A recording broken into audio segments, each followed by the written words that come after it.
The gym went dead silent. Harper's cruel laughter died in her throat as the heavy oak doors swung open.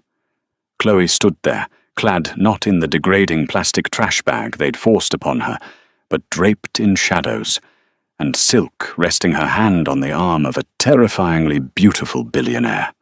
Oak Ridge Academy was a sprawling, ivy-choked fortress in Connecticut, built for the heirs of politicians, hedge fund managers, and tech tycoons. For Chloe Evans, a scholarship student who lived in a cramped two-bedroom apartment above a noisy bakery on the wrong side of the city, Oak Ridge was supposed to be a golden ticket to a better college. Instead, it was a daily exercise in survival. Chloe kept her head down, got perfect grades, and tried desperately to remain invisible. But invisibility is a luxury when you catch the eye of the school's golden boy. Tyler Hayes had the kind of effortless, sun-kissed charm that made people forget he was utterly hollow inside. He was the star quarterback, the heir to a commercial real estate empire, and the long-time, on-again, off-again boyfriend of Harper Bennett. Harper was Oak Ridge's undisputed queen bee, a girl whose beauty was only matched by her profound, venomous cruelty. When Tyler had publicly broken up with Harper a month before the senior prom, the entire school held its breath. When Tyler approached Chloe at her locker, a week later, asking her to be his date with a shy, seemingly genuine smile, Chloe thought she was dreaming. "I'm tired of the drama," Chloe Tyler had told her, leaning against the cold metal lockers, his blue eyes earnest. "I just want to go with someone real. Someone who doesn't care about the status games." Against her better judgment, and ignoring the warning bells ringing in her head, Chloe said yes. For 3 weeks she lived in a strange, fragile fairy tale. Tyler carried her books, texted her good night, and defended her when Harper's inner circle glared at them in the cafeteria. To prepare for the night, Chloe took on extra shifts at her weekend diner job, saving every spare dollar. She bought a vintage sweeping emerald green gown from a consignment shop downtown. It wasn't designer, but after hours of careful alterations on her mother's old sewing machine, it fit her like a glove. The night of the prom arrived heavy with the humid promise of a spring thunderstorm. Tyler picked Chloe up in his sleek silver Porsche. He looked undeniably handsome in his tailored tuxedo, handing her a corsage of white orchids. He told her she looked beautiful, and for a fleeting moment, Chloe let herself believe that the cruelty of high school was finally behind her. "We're making a quick stop before we head to the venue," Tyler said smoothly, turning the steering wheel onto a private gated road. "A few of the guys are taking pre-prom photos at the country club. Just a quick in and out." Chloe's stomach tightened. The Oak Ridge Country Club was Harper's territory, but Tyler squeezed her hand reassuringly, and she swallowed her anxiety. When they arrived in the opulent chandelier-lit foyer of the club, a crowd of about 30 seniors was already gathered, holding crystal glasses of sparkling cider. The moment Chloe stepped inside, the chatter stopped. Harper Bennett stood at the top of the grand marble staircase, wearing a custom crimson gown that looked like spilled blood. A wicked, triumphant smile curled on her lips. She descended the stairs slowly, her eyes locked entirely on Chloe. "Tyler, darling," Harper purred, not even looking at him. "You actually pulled it off." Before Chloe could process the words, Tyler stepped away from her, his warm demeanor evaporating into a cold, practiced smirk. He walked straight over to Harper, wrapping his arm around her waist. "A bet is a bet," Tyler announced to the echoing room. $50 grand to the graduation trip fund, just like we agreed. I brought the charity case." The room erupted into laughter. It was a sharp, jagged sound that seemed to pierce right through Chloe's chest. Her vision blurred, but she couldn't move. Her feet were rooted to the imported marble. "Oh, don't cry, Chloe," Harper mocked, stepping closer. "You didn't really think Tyler Hayes would take the girl who smells like deep fryer grease to the senior prom, did you? But we wouldn't want you to feel completely left out. We even got you a custom designer dress." Harper snapped her fingers. One of her lackeys stepped forward, holding a crumpled, heavy-duty black industrial trash bag. Harper snatched it and violently thrust it against Chloe's chest. "Put it on," Harper hissed, her voice dropping to a venomous whisper, meant only for Chloe. "You're trash, Chloe. You always have been. Put it on, or I swear to God my father will have your mother's bakery lease terminated by Monday morning. I've already drawn up the papers." Chloe's heart stopped. Her mother's bakery was barely surviving. Eviction would ruin them completely. Tears spilling over her eyelashes, destroying her cheap makeup, Chloe's trembling fingers took the plastic bag. With the entire senior class filming on their phones, laughing and jeering, Chloe was forced to pull the thick, humiliating plastic bag over her beautiful emerald gown, ripping armholes through the tough material. It was degrading, suffocating, and utterly devastating. When the plastic was settled over her shoulders, Harper laughed one final echoing time. "Perfect. Now get out of my sight." Blind with tears, Chloe turned and fled through the heavy glass doors of the country club, running out into the unforgiving, pouring rain. The storm had broken, just as Chloe hit the asphalt. Rain lashed against her face, plastering her hair to her cheeks, and drumming a hollow, mocking rhythm against the thick plastic of the trash bag. She ran until her lungs burned her silver thrift store heels, snapping on the uneven pavement, forcing her to kick them off and run barefoot through the icy puddles. She didn't know where she was going. She only knew she had to escape the suffocating laughter echoing in her ears. She collapsed on a wrought-iron bench beneath the flickering amber light of a solitary street lamp, miles from the country club, and far from the brightly lit gymnasium where the prom was being held. She wrapped her arms around herself, shivering violently. The emerald dress beneath the plastic was soaked and ruined the green dye, bleeding into the muddy water at her feet. She buried her face in her hands, her sobs lost to the thunder. She was so consumed by her grief that she didn't hear the approaching engine. It wasn't the loud, aggressive roar of a sports car, but a low, dangerous purr that vibrated through the soles of her bare feet. A sleek, jet-black Maybach Landaulet glided to a halt at the edge of the curb. The tinted windows were impenetrable, making the vehicle look like a shadow that had somehow solidified into steel and glass. For a moment, Chloe stopped crying, a jolt of pure, primal fear cutting through her despair. The rear passenger door swung open seamlessly. A man stepped out into the torrential rain, yet the water seemed to actively avoid him, his broad shoulders remaining impeccably dry. He was tall, impossibly, so dressed in a bespoke midnight blue suit that practically swallowed the ambient light. As he stepped into the glow of the street lamp, Chloe's breath hitched. He was breathtaking, possessing a severe aristocratic beauty that felt distinctly out of place in the modern world. His cheekbones were sharp enough to cut glass, his skin a flawless pale marble, and his eyes were the color of ancient frozen amber.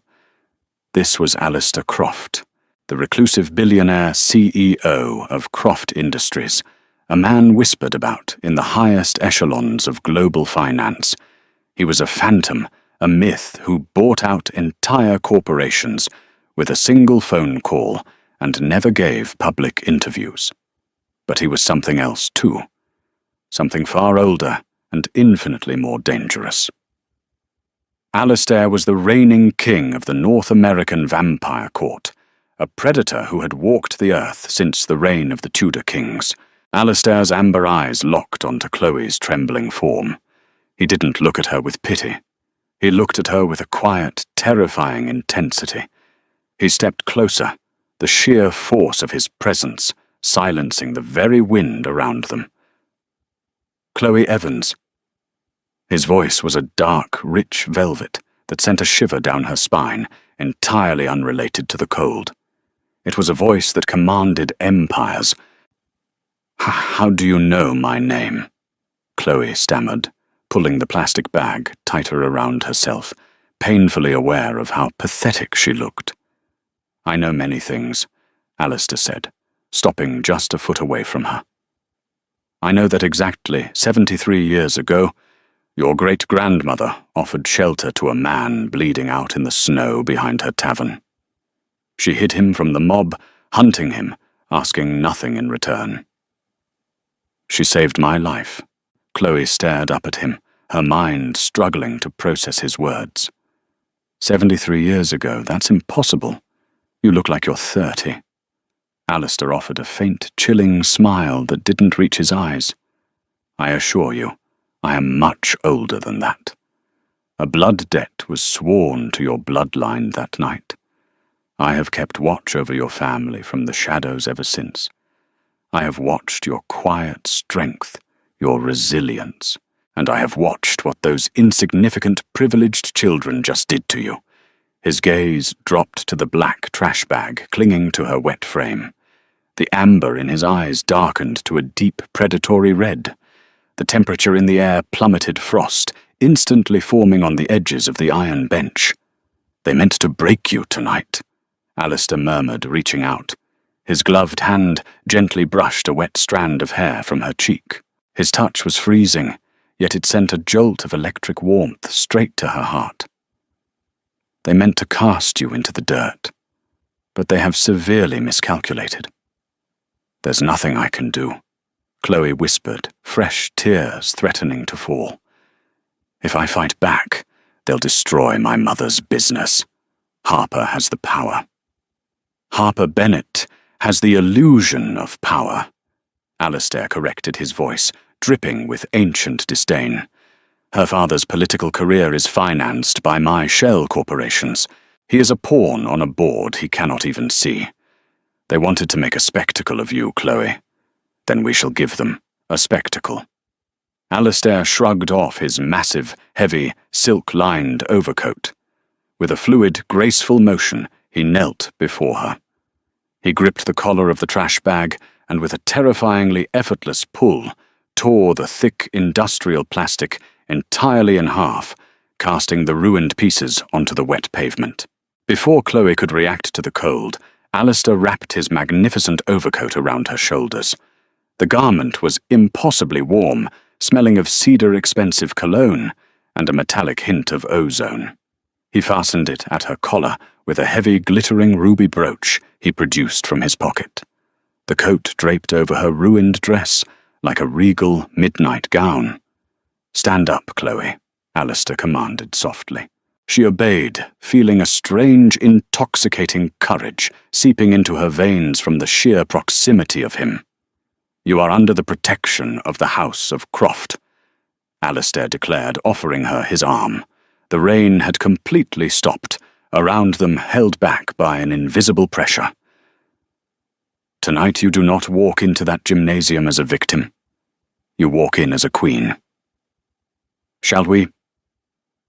Chloe looked at the flawless, terrifying immortal standing before her, and for the first time all night, she smiled. She slipped her hand into the crook of his arm. "Let's go to prom."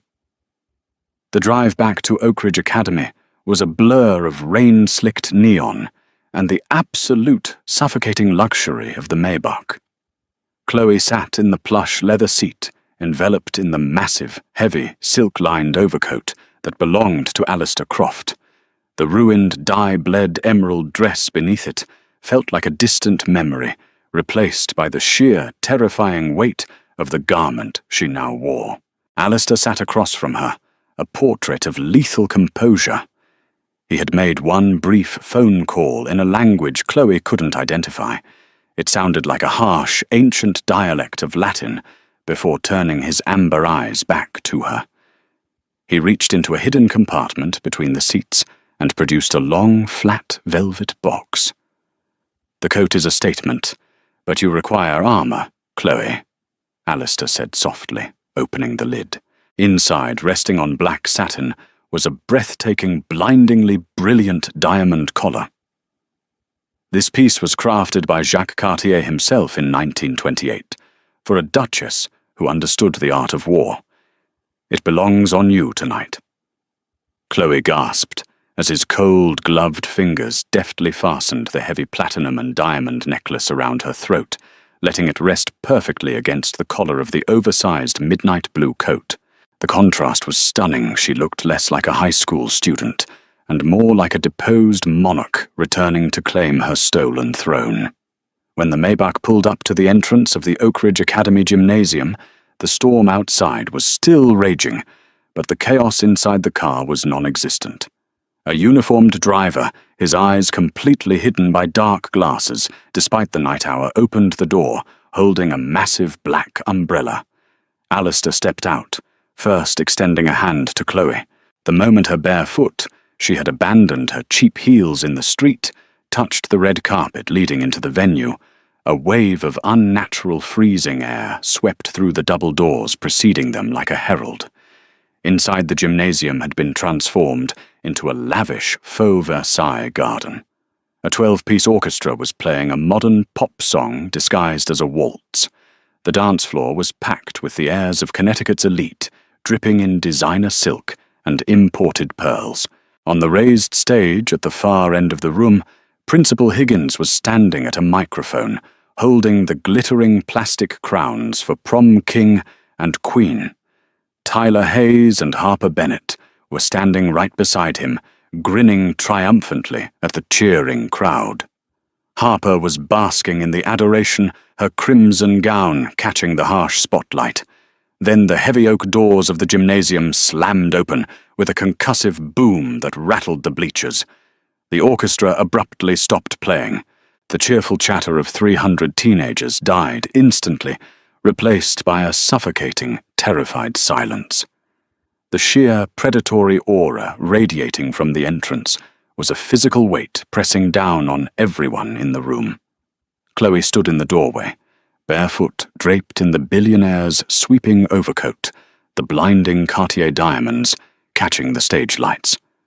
But it was the man beside her that stole the breath from the room. Alistair Croft looked like a dark god carved from ice and shadow.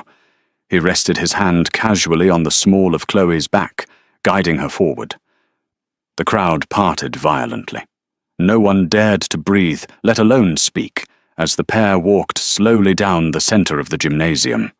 The students backed away their primal instincts, screaming at them to put as much distance as possible between themselves and the man with the ancient amber eyes. Tyler's confident smirk vanished, replaced by a pale, sickening dread. He took a subconscious step backward on the stage. Harper, however, was too poisoned by her own arrogance to recognize the danger. As Chloe and Alistair reached the base of the stage, Harper grabbed the microphone from the trembling principal.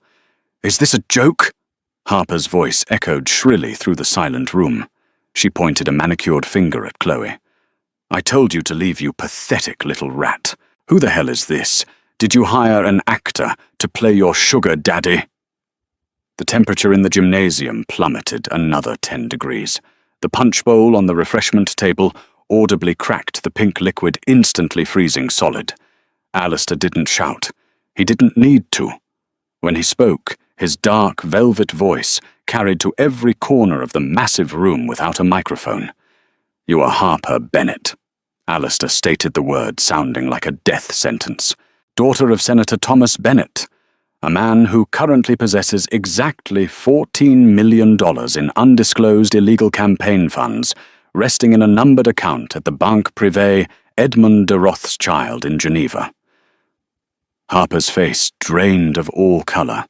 The microphone slipped from her hand, hitting the stage with a deafening screech of feedback. Tyler looked at her in horror, realizing the magnitude of the man standing before them. "Your father's entire political existence." Alistair continued, stepping up onto the first stair of the stage, his eyes locking onto Harper with terrifying intensity. "Is financed by the Carlyle Group, which is in turn heavily subsidized by Croft Industries. My company." A collective gasp rippled through the wealthy crowd. Every student present knew the name, Croft Industries.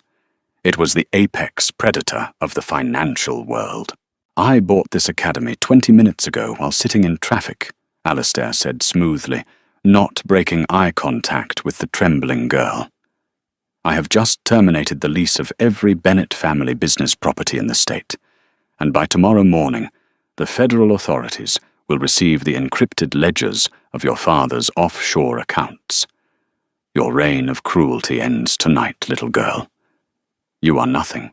Harper collapsed to her knees on the stage, the crimson fabric of her dress pooling around her as she began to hyperventilate. Tyler tried to run, slipping away toward the back exit, but Alistair's gaze flicked to him for a fraction of a second. Tyler suddenly tripped over his own feet, crashing hard into the wooden floorboards, gripping his chest as an unnatural freezing pressure paralyzed his lungs. Alistair turned his back on them, dismissing them entirely as if they were nothing more than insects. He extended his gloved hand to Chloe, his amber eyes softening into something resembling reverence. "The music seems to have stopped," Alistair murmured. "But I believe they owe you a dance, my queen." As if compelled by an invisible, terrifying force, the pale, sweating conductor of the orchestra practically leapt onto his wooden podium. With a violently trembling baton, he signaled the terrified teenage musicians. A haunting, sweeping waltz filled the freezing gymnasium, the strings vibrating with a desperate, frantic energy. No one else dared to step onto the polished dance floor. The hundreds of students, the chaperones, and the faculty remained pressed hard against the bleachers, watching in absolute awestruck silence as the nightmare unfolded before them. Chloe placed her small, warm hand into Alistair's cold, leather-clad palm. He pulled her close, his other hand resting firmly on the small of her back, the pressure grounding her through the thick, luxurious silk of his midnight blue overcoat. Despite the massive difference in their height, and the fact that she was entirely barefoot on the hard wooden floor, he guided her with such flawless, supernatural grace that she felt as though she were floating above the ground. They moved across the room in a dizzying, perfect spiral, the heavy Cartier diamonds at her throat catching the harsh gymnasium spotlights and scattering them into a million glittering shards. "You didn't just come here because of a 73-year-old blood debt, did you, Alistair?" Chloe whispered her voice, barely audible over the swelling violins. She stared up into his flawless, terrifying face. The adrenaline of the humiliation was finally wearing off, leaving behind a sharp, crystalline clarity. She was dancing with a literal monster, a creature out of gothic nightmares, yet she had never felt safer in her entire miserable life. Alistair's pale lips curved into a very faint, dangerous smile that showcased the subtle, razor-sharp points of his incisors. "You are remarkably perceptive, Chloe. No, the debt is real, and my vow to protect your bloodline is an absolute mandate I have upheld for decades. But tonight's cruel prank was not merely the organic work of spoiled, petty children." Chloe missed a step, her bare foot faltering, but Alistair's iron grip kept her perfectly on tempo, smoothly lifting her through the turn. "What do you mean Harper orchestrated the whole thing? She's hated me since freshman year. Harper Bennett is a vapid, easily manipulated pawn," Alistair murmured, his voice, a low, mesmerizing hum that vibrated directly against her chest, warming her, despite the freezing air he projected. "For weeks, an ancient rival faction, the Bathory Syndicate, has been actively trying to lure you out of the protective ancient wards I had secretly placed around your apartment building and this school. They could not touch you where you slept, nor where you studied, so they planted the seeds of this elaborate humiliation into Tyler's weak, easily corrupted mind." Chloe gasped, her eyes widening. "They used Tyler. They whispered in his dreams, amplifying his vanity and her jealousy." Alistair explained, his amber eyes glowing faintly in the dimming lights of the dance floor. "They knew Harper would inevitably escalate the cruelty to a public spectacle.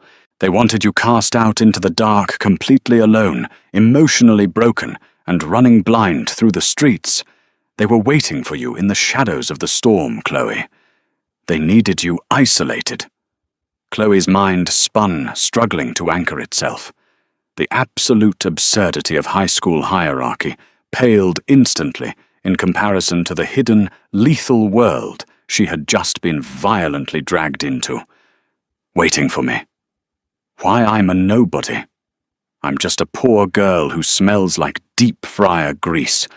You are the last living descendant of the Arcanum bloodline.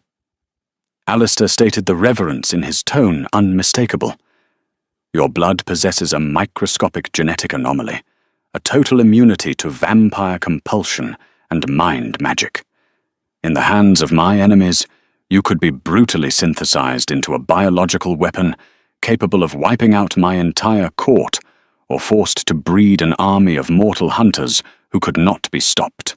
The Bathory Syndicate intended to abduct you tonight and lock you in a subterranean laboratory for the rest of your natural life. A sickening chill entirely separate from Alistair's icy aura washed over her. But you found me first. I will always find you, Alistair said, his grip tightening fractionally. A flash of genuine, terrifyingly possessive fury bled through his aristocratic calm, making the gymnasium lights flicker overhead. When my intelligence network realized what they had orchestrated, I personally intercepted the Bathory strike team, waiting 3 blocks from the country club. 6 heavily armed immortal mercenaries. Their severed heads are currently washing away in the storm drains, and their ashes are fertilizing the pristine lawns of your classmates. Then I came to collect my queen. The waltz reached a massive, sweeping crescendo. Alistair spun Chloe effortlessly, the heavy midnight coat flaring out around her, like the leathery wings of a dark, avenging angel. Your life as you knew it ended the moment they forced that plastic bag over your head. Chloe! Alistair told her, his voice devoid of any coddling pity, offering only the cold, unbreakable truth. You can never return to the mundane world. You are marked. If you leave my side, the Syndicate will send another team, and another, until they have you. So what am I supposed to do? Chloe asked, her heart hammering against her ribs like a trapped bird. Am I your prisoner now? Alistair abruptly stopped dancing. The orchestra squeaked to a terrified halt. He reached up gently, tracing the soft line of her jaw with his freezing, leather-clad thumb. You are not a prisoner, Chloe. You are the North American court's most heavily guarded treasure, Alistair said softly, his voice carrying a weight that felt like centuries of absolute authority. I offer you a throne. I offer you the unyielding power to crush anyone who has ever looked down on you, who ever made you feel small. Walk out of these doors with me tonight, and you will never know fear, poverty, or human cruelty ever again. You will reign in the dark. Chloe slowly turned her head, looking past Alistair's broad shoulder. She saw Harper Bennett still sobbing hysterically on the stage, a ruined, pathetic mess in her crimson gown. She saw Tyler Hayes cowering against a brick wall, clutching his chest in sheer terror. She looked at the hundreds of wealthy, privileged students who had laughed at her misery just an hour ago. They were now staring at her with absolute, unadulterated fear and trembling respect. The trash bag they had used to humiliate her had actually been her cocoon. She looked back up at the flawless, terrifying immortal holding her hand, and she felt an incredible, intoxicating surge of dark, delicious power ignite in her veins. Take me home, Alistair. Chloe whispered, a slow, dangerous smile finally touching her lips. Alistair's amber eyes flared with fierce, triumphant satisfaction. He offered her his arm once more. Without a single backward glance at the shattered, pathetic elite of Oak Ridge Academy, Chloe Evans walked out of the gymnasium, stepping forever out of the blinding lights of her tragic past, and willingly vanished into the beautiful, unending dark. If you loved this story about Chloe's ultimate revenge and her dark, romantic twist of fate with the Vampire King, hit that like button. Right now, don't forget to share this video with your friends who love a good high school payback story, and subscribe to our channel for more insane, dramatic, and supernatural romance tales every single week. Ring that notification bell so you never miss an upload. See you in the next video.